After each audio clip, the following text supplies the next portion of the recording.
صلاۃ بر محمد و آل محمد، اللہم صلی علی محمد و علی آل محمد۔ واقعہ کربلا اس سے ریلیٹڈ نہیں ہے کہ جی ان کے اوپر پانی بند ہو گیا، ان کے اوپر ظلم ہوا، کتنے بندے شہید ہوئے، یہ سیکنڈری چیز ہے۔ اصل چیز ہے کربلا ہوئی کیوں نبی علیہ السلام کی محنت کو 50 سال کے اندر اس لیول تک پہنچا دیا گیا کہ ہزاروں صحابہ زندہ ہیں اور نبی صلی اللہ علیہ وآلہ وسلم کی پوری اولاد ذبح کر دی جاتی ہے۔ ہم تو یہ کہہ نہیں رہے کہ کیسے ذبح کیا انہوں نے، آری چلائی تھی یا تلوار چلائی تھی، یہ تو واقعہ کربلا تو سب کو پتہ ہے، ان کی شہادت بھی سب کو پتہ ہے۔ جامعہ ترمذی میں حدیث ہے حسن و حسین جنتی نوجوانوں کے سردار ہیں اور ان کی والدہ جو ہے وہ جنتی عورتوں کی سردار ہیں، اور المستدل حاکم میں حدیث ہے حسن و حسین جنتی نوجوانوں کے سردار ہیں اور ان کے والد ان سے بھی بہتر ہیں۔ تو یہ تو ڈیفینٹ حدیثیں ہیں، یہ تاریخ تو نہیں ہے، نبی علیہ السلام کے فرامین ہیں۔ تو ان کی موجودگی میں ان کے ساتھ یہ کچھ کیا جائے تو ہم نٹی گریٹیز میں نہیں پڑھتے، ہم اس تھیم کے اوپر کہ یہ کون سی چیز تھی جس نے خلافت راشدہ کو ملوکیت میں بدل دیا، ہم اس تھیم کے اوپر بات کرتے ہیں۔ ہم کہتے ہیں چھوڑ دیں، بندے ہندے چھوڑیں، الٹیمیٹلی کیا نکلا ہے، کس کی وجہ سے ہوا ہے، وہ تو احادیث کی کتابوں میں موجود ہے۔ ہم کب کہہ رہے ہیں خفیہ کیمرے لگا گئے جی کس نے گولی پہلا تیر کس نے چلایا، یہ وہ ہم تو بتا رہے کس کے دور حکومت میں ہوا اور ان کا اپنا کردار کیا تھا، اس کو کس طریقے سے لا کے تخت پہ بٹھایا گیا، وہ ساری کی ساری چیزیں تو سامنے ہیں۔ وہ تاریخ کی کتابیں نہیں ہیں، حدیث کی کتابیں ہیں۔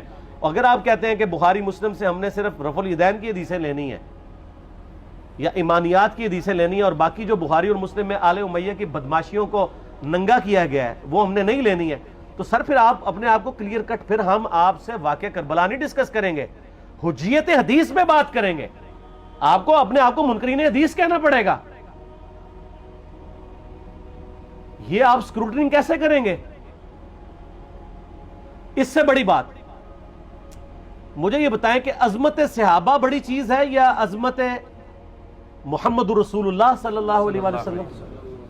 تو بریلوی یہی تو رونا رو رہے ہیں، وہ کہہ رہے ہیں جی قرآن میں تھوڑی آیات ہیں، آپ پھر مڑ مڑ کے پڑھتے ہیں قل انما انا بشر مثلکم، اس میں تو نبی علیہ السلام کی تنقیص ہو رہی ہے۔ تو ہم ان کو کیا کہتے ہیں کہ تنقیص مقصد نہیں، نعوذ باللہ، نہ ہو رہی ہے، آپ افضل البشر ہیں لیکن آپ کی سپیشیز بشر ہے، یہ ہم اپنا عقیدہ سمجھتے ہیں، وہ اس کو تنقیص شمار کرتے ہیں۔ تو پھر اس وقت آپ بھی بریلویوں کی بات مان کے تو یہ آیات پڑھنا چھوڑ دیا کریں، آپ کہتے ہیں نہیں آیات ہے کیوں نہ بیان کریں، تو ہم بھی کہتے ہیں احادیث ہیں کیوں نہ بیان کریں کہ صحیح بخاری میں حدیث ہے 2812 عمار کو ایک باغی جماعت قتل کرے گی، وہ جماعت دوزخ کی طرف بلا رہی ہوگی اور عمار ان کو اللہ اور جنت کی طرف بلا رہا ہوگا۔ اب اس کے نرغے میں جو آتا ہے وہ آئے، میں اپنے نبی سے ٹکر لے لوں آپ لوگوں کے منہ کا خیال رکھتے ہوئے کہ میں نبی علیہ السلام کو کہوں کہ آپ نے کیوں ایسی بات کر دی کہ مولا علی کے مخالفین کو آپ نے دوزخ کی طرف بلانے والی جماعت کہہ دیا، تو لیں آپ ٹکر، جائیں سیدھا دوزخ میں، اور تھوڑی جرت کریں، آپ یہ کہا کریں کہ اے اللہ، اپنے لیے کہا کریں کہ اللہ تعالیٰ آپ کا حشر یزید اور یزید کے آباء و اجداد کے ساتھ کرے اور اس کی اولاد کے ساتھ۔ ہم کہتے ہیں کہ اللہ تعالیٰ ہمارا حشر جو ہے وہ مولا حسن حسین، مولا علی علیہ السلام اجمعین اور اہل بیت کے ساتھ کرے، آمین۔ اور آپ میں تو اتنی جرت نہیں آپ یہ بات بھی کر سکیں کیونکہ ان کو پتہ ہے۔ تو نبی علیہ السلام کی احادیث کو بیان کرنے کو یہ سمجھتے ہیں کہ جی اس سے مصیبت کھڑی ہو جائے گی، تو اپنے آپ کو منکرین حدیث ڈکلیئر کریں، پھر حجیت حدیث کا مقدمہ ڈسکس ہوگا، پھر کربلا نہیں ڈسکس ہوگی۔ اور یہ ٹی وی پہ بھی آ کے مولوی بیٹھے ہوتے ہیں، سنیوں کے بھی شیعوں کے بھی، مڑ مڑ کے جی وہ یزید نے یہ کر دیا، وہ یزید نے کیا کیا ہے یار؟ وہ تو سسٹم کا نمائندہ بن کے آیا جو پیچھے سے خراب تھا۔ یزید کو لے کے بیٹھے ہیں، یزید یزید یزید یزید، بھائی پیچھے سے معاملہ خراب ہوا ہے۔ اگر نہیں یقین آتا تو یہ بخاری مسلم کی میں نے آلموسٹ 200 سے زیادہ احادیث مین سٹریم کی کتابوں سے اکثر بخاری مسلم سے جمع کیے، پڑھے، اور سر میں نے تو ان کو چیلنج دیا ہے یہ حدیثیں پڑھ کے نا اپنے ممبروں سے صرف ان حدیثوں کی تشریح اپنی پبلک کے سامنے کر دیں، نہیں کر سکتے، تو وہ لعنت کے مستحق تو ہو رہے ہیں نا حق چھپا کے، اور قیامت دن کے منہ پہ لگام ڈالیے، اور پھر مڑ مڑ کے کہتے ہیں نہیں جی وہ کچھ چیزیں خاص ہوتی ہیں وہ عوام الناس کے سامنے نہیں کرنی چاہیے، وہ صحابہ کرام بھی بعض اوقات ایسی باتیں پبلکلی نہیں کرتے تھے، میں نے اس کے اوپر بڑا ایک میرا کلپ ہے یوٹیوب پہ، مولا علی سے متعلق 5 جھوٹ، تو میں نے کافی ساری چیزیں اس میں ڈسکس کی ہیں.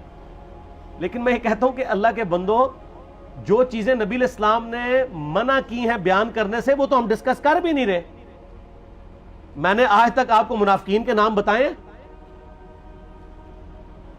آپ نے حذیفہ ابن یمان کو بتائے تھے نا آپ صلی اللہ علیہ وآلہ وسلم نے، صحیح بخاری میں آتا ہے. تو میں نے آپ کو بتائے، آپ رازدار رسول تھے، ختم ہوگی بات. میں نے کبھی ڈسکس کی ہے؟ اگرچہ میں نے صحیح مسلم کی حدیث 7035 نمبر ڈسکس کی ہے کہ نبی علیہ السلام نے فرمایا میرے صحابہ میں 12 منافق ہیں، وہ کبھی بھی جنت میں داخل نہیں ہوں گے یہاں تک کہ سوئی کے ناکے سے اونٹ نہ گزر جائے، اور ان میں سے 8 ایسا ہے جس کی کمر پہ دوبیلا پھوڑا نکلے گا. میں نے آج تک آپ کو بتایا کہ کس کس کی کمر پہ دوبیلا پھوڑا نکلا اور اس کی موت اسی پھوڑے میں ہوئی ہے؟ بتایا؟ تو میں تو وہ چیزیں ڈسکس بھی نہیں کر رہا، میں وہ چیزیں ڈسکس کر رہا ہوں جو نبی علیہ السلام نے علامات النبوہ میں بتائی ہیں. یہ امام بخاری حدیث نبوت کی دلیل کے چیپٹر میں لے کے آئے ہیں، اور امام بہقی نے 3500 احادیث پر مشتمل ایک کتاب لکھی ہے دلائل النبوہ، کہ ہم نبی صلی اللہ علیہ وسلم کو نبی کیوں مانتے ہیں، اس کے اوپر. اور اس میں یہ ساری حدیثیں عمار بن یاسر کے قتل والی لے کے آئے ہیں، بتانے کے لیے کہ دیکھیں ہمارے نبی علیہ السلام کی نبوت کی دلیل ہے کہ آپ نے اپنی وفات کے آلموسٹ 30 سال کے بعد ہونے والے واقعے کو پہلے ہی بتا دیا. یہ حدیثیں چھپانے والی نہیں، بیان کرنے والی ہیں، علامات النبوہ کی حدیثیں ہیں. آپ کہتے ہیں چھپائیں؟ اگر کوئی حدیث دنیا میں نہیں چھپائی جا سکتی نا تو علامات النبوہ والی حدیث ہے، کیونکہ وہ تو نبی صلی اللہ علیہ وسلم کی نبوت کو جسٹیفائی کرتی ہے. ورنہ میرا ایک معصومانہ سوال ہے کہ نبی صلی اللہ علیہ وسلم نے یہ باتیں کر کے ان کے زوم میں نعوذ باللہ امت کو مصیبت میں ڈال دیا. آپ نے خود ہی فرمایا کہ یہ ہوگا. کیوں فرمایا آپ نے؟ میں تو بیان کر کے مجرم ہوں، تو جس نے مجھے خبر دی ہے ان کے بارے میں آپ کا کیا خیال ہے؟ یہ مسند احمد کی حدیث یہ میں نے گھر بیٹھ کے بنائی ہے کہ میری بیوی کا کیا حال ہوگا جس پہ ہوب کے کتے بھونکیں گے. تو سیدہ عائشہ سے مجھ سے زیادہ نبی علیہ السلام کو محبت تھی، لیکن آپ اللہ کے پیغمبر تھے، آپ نے اپنے گھر کی خبر بھی نہیں چھپائی، بتا دی کہ یہ ہوگا. اور اس سے بڑھ کے آپ صحیح بخاری میں دیکھیں عمار بن یاسر کا خطبہ ہے. میں نے یہ سارا، پریشان نہیں ہونا، یہ ریسرچ پیپر میں سارا کچھ موجود ہے، اور کوئی چیز بھی ایسی نہیں جو اس میں سکپ ہو. صحیح بخاری میں خطبہ ہے کہ عمار بن یاسر کو مولا علی نے بھیجا کوفے میں. کوفے والے نیوٹرل ہو گئے تھے کیونکہ بصرہ سے سیدہ عائشہ آ رہی تھیں، اور وہاں پہ انہوں نے کہا نہ ہم سیدہ عائشہ کا ساتھ دیں گے نہ مولا علی کا دیں گے. تو عمار بن یاسر کو تیار کرنے کے لیے، یعنی وہاں کے جو عوام تھی اس قتال کے لیے، مولا علی نے بھیجا. تو سیدنا عمار بن یاسر نے وہاں پہ کوفے کے ممبر پہ خطبہ دیا. بخاری کے الفاظ ہیں، اوپر والی سیڑھی پہ عمار بن یاسر نے حسن ابن علی کو بٹھایا، حالانکہ حسن ابن علی سے 4 گنا بڑی عمر تھی عمار بن یاسر کی، 90 پلس ہو چکے ہوئے تھے، 3-4 گنا ان کی عمر تھی. لیکن اہل بیت کا احترام کیا، خود نچلی سیڑھی پہ بیٹھے. بخاری کے الفاظ ہیں کہ اے لوگو اللہ نے تمہیں آزمایا ہے، ایک طرف دنیا اور آخرت میں تمہارے نبی کی بیوی ہے سیدہ عائشہ، دنیا اور آخرت میں، یعنی عزت اپنی جگہ قائم. یہاں لوگ سمجھتے ہیں کسی کی غلطی آ گئی تو پتہ نہیں کیا ہو گیا. وہ یار اس کا مرتبہ اپنی جگہ ہے، غلطی اپنی جگہ ہے، پیغمبر نہیں ہے وہ. اور دوسری طرف علی ابن ابی طالب ہے. اللہ اب دیکھے گا تم عائشہ کی اطاعت کرتے ہو یا اللہ کی، علی کی نہیں اللہ کی. کیوں؟ یا ایھا الذین آمنوا اطیعوا اللہ واطیعوا الرسول واولی الامر منکم. ان کا اولو الامر مولا علی ہیں، ان کی اطاعت واجب ہے. یہ اللہ نے آزمایا ہے کہ اللہ کی اطاعت کرتے ہو یا عائشہ کی. اور آپ حیران ہوں گے، یہ حدیث امام بخاری حضرت عائشہ کی فضیلت والے چیپٹر میں لے کے آئے ہیں. اگر امام بخاری مشورہ کر لیتے نا ناسبیوں سے تو انہوں نے کہا تھا سر آخری صحیح رکھو، پچھلے والا رہن دو، بلکہ پچھلے والا رکھو آخری والا رہن دو، کہ عائشہ دنیا اور آخرت میں. وہ حدیث گھڑنے کا میں آپ کو طریقہ بتاتا ہوں، کاٹ چھانٹ کرنے کا.